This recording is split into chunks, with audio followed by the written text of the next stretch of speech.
Hello, hello. Welcome back to the podcast. This is Haley Sohn, nutritionist, weight loss expert, and your host of Weight Loss Without Dieting. And today we're talking about carbs. We're talking about low carb diets and if they work, if they're going to help you lose weight, if they're necessary in order to lose weight. And my opinion is no, not necessary at all. So we're going to talk about two reasons low carb diets don't work and what you can do instead at home right now in order to lose weight while also having dessert.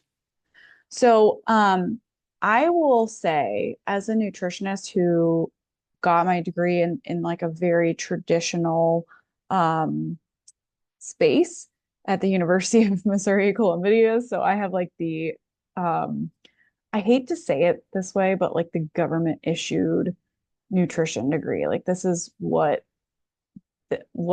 they have decided is correct for weight loss. And really once I got this degree and got out in the world and started practicing being a nutritionist and working with clients, I realized I didn't agree with it at all. And so I've very much veered away from that.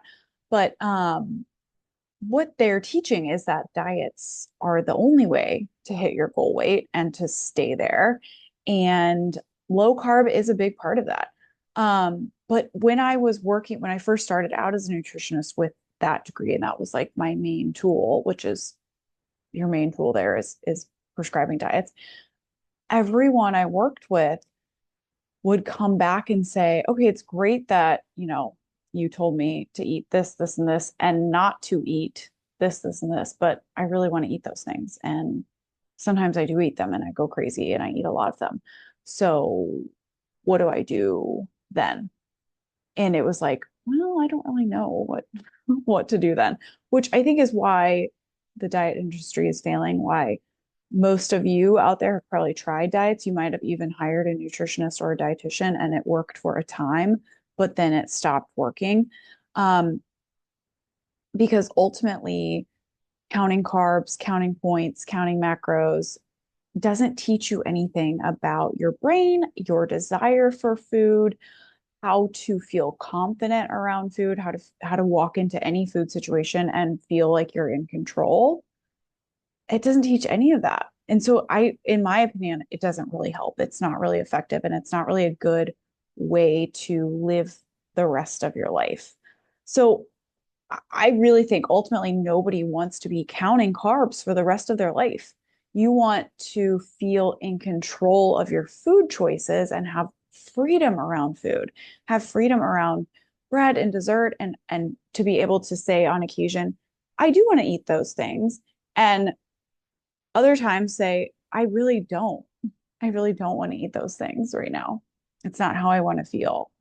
So that's my goal for you, for all of my clients, is to feel that level of confidence and control around food to where you get to choose indulgent things or maybe even I'll say like carby things occasionally, and then also feel confident to say, yeah, I don't really want it right now. So, what I want to offer to you today is to stop chasing diets that are giving you this false sense of control over what you're eating because you are currently feeling out of control and start working on what's actually going to help you get in control of your eating. And how we do that is by focusing on what's going up in our heads. We have to focus on the mindset piece in order to actually get in control of what's going in our mouth. So, here are the main two reasons why low carbs diets don't work or why they might work for a short time. And then I'm going to go over what you can do instead. Three very, very simple steps. So, first of all, carbs aren't the reason why you're eating too many carbs. And that's not a typo. I didn't say that. Carbs are not the reason that you're eating too many carbs. Your brain is why you're eating more carbs than your body can currently break down and utilize. It's all up in your head. And sometimes people give me this argument, well, I'm addicted. I have a gut imbalance problem and it's this biological thing that's out of my control. And I do agree that with this partially, um, that that our body can crave them more and more because our hormones are so imbalanced, because our insulin's out of whack. We've been eating so many carbs for so long that our bodies sort of become dependent on that cycle. But it still starts with you figuring out what's going in your on up in your head and working on that first. If you are truly addicted, how else do you start? You have to figure out what's going on in your head. Why am I over desiring these carbs? What am I thinking about? Where's my brain going that's leading me to take the action of putting carbs in my mouth? I'm not taking the action of putting carbs in my mouth purely because my gut microbiome is off, and it's that doesn't do anything. Your gut microbiome is like a chain reaction effect of everything else. So we start up top with our brain, we work on that, and then we slowly work on getting our insulin balanced, getting our hormones all lined out so that we aren't thinking about sugar as much, so that our body isn't kind of craving it so much. Then our microbiome slowly gets back in line. This is all a process. Okay. Um, so that's where we begin. We have to start with our head. You might feel like you're truly addicted, and that might be true. Regardless, we got to start with what's going on in your brain, and the rest will fall into place. It really will. So, a lot of what I find, even from the people who come to me and say, like, I'm addicted to sugar, is that you're thinking that carbs are amazing, that you might also be thinking that carbs are too good to have while you lose weight, or that you're just so out of control around carbs that you have to get rid of them in order to lose weight. And a lot of times we're just telling ourselves repeatedly, carbs are the problem, carbs are the problem, not my overconsumption, my over desire for them is the problem. And that's really where we want to do the work. You are a lot of times using those carbs to help you avoid emotions. So if you've had a really stressful day, if you are trying to decompress on the couch at night, if you are, um, just lonely or bored, and so you're grabbing a box of cookies, that's all an emotional upheaval that's going on in your body. So that's again like a physical need in a way, but it's all created from your mind, if that makes sense. So when we can figure out, okay, what emotions am I trying to use carbs to solve? We can start solving for those emotions up in our head first without using the carbohydrates to do that. When you solve for that, you don't need the carbs as much. And slowly, slowly, slowly, we start to change our relationship with carbs, and they are not the problem anymore. They never were the problem. It's all up in your head. That's really where the problem's coming from, always. And the second reason why low carb diets don't work is because labeling carbs as bad makes them 10 times more desirable than they were to begin with. Okay. And if you need an analogy for this, let's just like do the bad boy analogy. The person that your parents tell you you can't date is like the only person that you want to date. All of a sudden they become super attractive, even though maybe they're not that cute or nice or fun. Like that is such a true thing for human beings. If it's labeled as bad or off limits, that's what we want. That's where we want to go. But here's a newsflash. You can eat carbs and lose weight. It's possible to have dessert and lose weight. It's possible to eat bread and weigh what you want. All of that is possible. I've seen it with all of my clients and myself. I have a client, we just had a coaching call, and his his mom and sister made homemade donuts. And he was like, "Oh, I love some Long Johns. They are so good." And my mom and my sister like homemade these donuts and they were so good. And he had a donut and guess what? The scale still went down, still lost weight. It is 100% possible to enjoy dessert, to enjoy bread and still lose weight. And eliminating carbs from your diet, it doesn't teach you anything about how to be confident around that food. So what ends up happening is the diet labels carbohydrates as the problem. It tells you not to eat them. In return, your brain is obsessing over them all the time, thinking about them, wanting to eat them all of the time. You feel even less confident around them now that you're on the diet than you did before.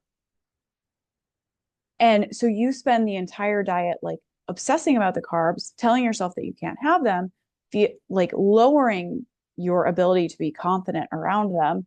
And then what happens is when, as soon as the diet's over, or as soon as you've hit a certain number, or as soon as, you go to a party, you go crazy and you eat all the carbs. And now it's like, oh my gosh, carbs are the problem. No, you're thinking about the carbs is the problem.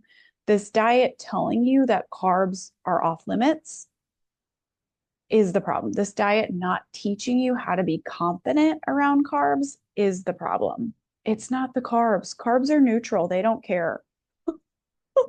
They could give a crap what you think. It's up to you to go into your brain and focus on that and change that first. So here's what you can do instead. This is three really simple steps that you can get started with right away. So first and foremost, calming your desire for the carbs. You want to work on desiring carbs less by changing how you think about them. So asking yourself, how am I thinking about them right now? You need to know where you're starting. How am I thinking about them right now? And how would I think about them if I was at my goal weight? And a lot of times, I'm just going to give you a hint here. Where we go wrong is we try to jump to this kind of like unrealistic expectation. So we go from, right now, like, I love cookies, but I can't have them. I shouldn't have them. What's wrong with me for wanting to eat them when I'm, don't weigh what I want? And then we jump to, okay, this is how I would think about this if I was at my goal weight. I'm down 30 pounds. How I think about cookies now is I hate cookies. I don't ever want to eat them. And that's just not true. And that's not the goal either. We're not, unless that's what you want, is to hate cookies. Most of us just want to have a calm relationship with cookies, a confident relationship with cookies. So what that looks like is sometimes I want a cookie, but most of the time, that's not really how I want to feel. I really don't want to feel like I just ate a bunch of cookies all day, every day. It's kind of like does not feel good for me. So yeah, sometimes I enjoy a cookie, but the rest of the time I just don't think about them. That's what we're going for. Okay. All right. Number two, having a plan in place, a daily plan. This is a big part of what I work on with my clients. So you want to focus your weight loss efforts on how what you're eating leaves you feeling physically. Cookies, a ton of bread, a ton of heavy pasta. Like none of those foods really leave you feeling physically very well across the board. I've never met anyone who's like, oh, I eat a huge helping of pasta and I feel like I could, tackle the day.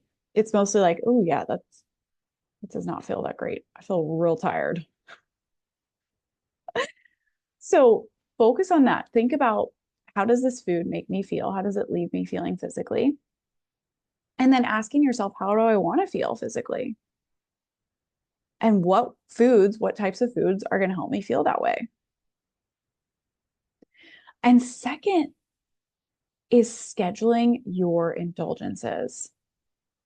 like planning ahead. Okay, tonight I'm having a cookie or 5 cookies, but writing this down, thinking about it, planning for it, neutralizing the cookies. When you actually make them a part of your life, an intentional part of your life, and you think about them intentionally, they stop becoming this big um off limits, like sexy mystery that you eat behind your back really quickly when you aren't paying attention and you overdo it. They are just, it's just a cookie. And they're here in my house, and I don't really think about them most of the time. Sometimes I have one and that was good. Then I get to move on.